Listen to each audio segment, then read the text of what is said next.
Hey all, it's Punch Stocks back with an update from our XCRT interview. But first, a little disclaimer.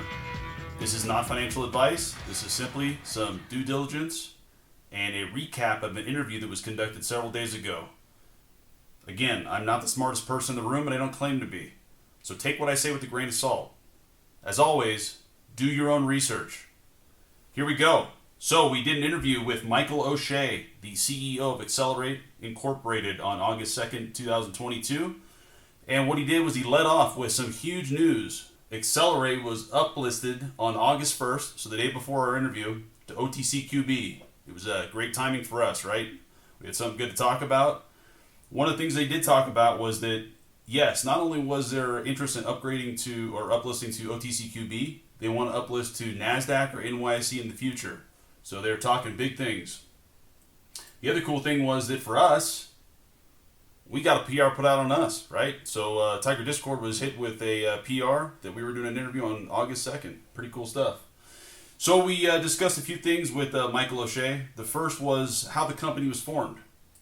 So initially, the company was formed because Michael O'Shea, who is he's a forensic auditor, he was involved in a case where Dylan Eligala stood to make some money from a defunct corporation that he had done some work for. So they were talking and discussed a few things, and Dylan let in on the fact that he had some big plans to. This is Dylan Eligala. So he is a well-known neurologist. He does surgeries all over the place. Currently located in Tanzania, and he's building a spinal surgery and neurology center out there. He also works with the Barrows Institute in Phoenix, Arizona, which is a neurological institute, and he's a literal brain surgeon. So a pretty good deal there. So anyways, his idea was to bring healthcare to the country of Tanzania, which is down here in the southeastern area of Africa. Tanzania has 64 million people currently in it, all right? And their yearly budget for the country of Tanzania is 41.48 trillion Tanzanian shillings. That equates out to $17.7 billion in a yearly budget, okay?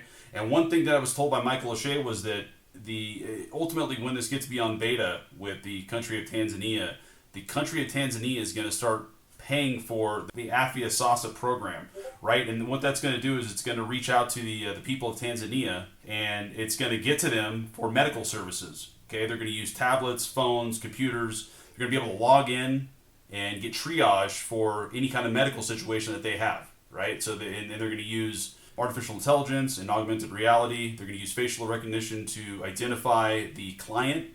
And ultimately, it's going to be able to help these people in Tanzania that are in, underprivileged, underserved, and just don't have access right now. So pretty cool stuff. So that's why this whole company was formed in the beginning.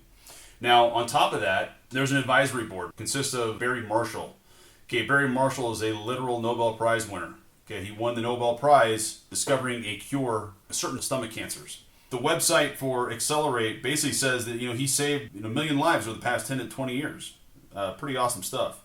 So he's currently located in Australia. He is a director of the Marshall Center for Infectious Diseases Research and Training, which was founded in his honor at the University of Western Australia in Perth. Pretty cool.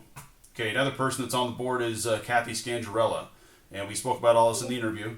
Kathy, this is just another advisory board that she's part of, advisory board with Bristol Myers Squibb, which is a large medical corporate. If you look her up online, you're going to find out that she's really involved in the state of New Jersey as far as getting businesses to be relocated to that area. But she's got a lot of connections in New Jersey, a lot of connections. What other businesses Xcelerate involved in?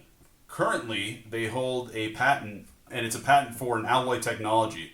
Now, this is the patent website of the United States of America, and we can see that right here under the document number US 107-18586-B2. The inventor name, got an Anya Glisovic and Steve Gravely. Okay, so going back up to the team here, one of the directors is Steve Gravely.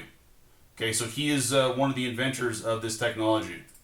And the technology, like I said, was originally used for guns. It was a way to keep barrels from overheating. and they decided that this technology was also could also work with medical devices. So currently, as Michael told us, they are retooling some drills to be used in surgery. Dylan Eligala, the neurologist, is actually going to come back to America in September and use one of these prototype tools in a surgery on a cadaver. The future is on this is that not only are they going to use this for surgery, but they're also going to attach optical and laser technology. One of the cool things that Michael talked about at this point in the interview was the fact that the type of tooling that they are upgrading has not been upgraded in the last 30 to 40 years. So potentially there is a large market for newer technology in this field. He said they're expecting 4 more patents within the year. And they also acquired HS Pharmaceuticals, which has 5 U.S. and 5 European Union patents related to medical technology and wound care. On the financial side, what he said, I thought that was the most interesting thing is that all the partners in this, all the directors and all the people on the advisory board are not taking a salary. They have been compensated with shares of the company only. Okay, so there's no salaries, there's no overhead, there's no office rental, and there's no debt.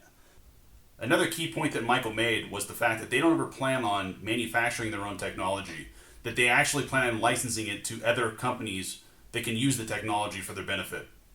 This is a passion project for the directors of this company and the members of the advisory board. They truly want to help people. And passion drives people to create, to drive technology, and to really focus on a work product. So I expect great things from this company. All right, so I hope you enjoyed this update. That covers pretty much everything we spoke about in the interview. I expect good things from this company. Michael O'Shea was an utter professional on the call. He's got years of experience testifying in court for all the large government entities. He is definitely the numbers guy when it comes to this business. Hope you enjoyed this. Again, this is Punk Stocks. This is part of the Tiger Stock Discord. We'll see you. Bye.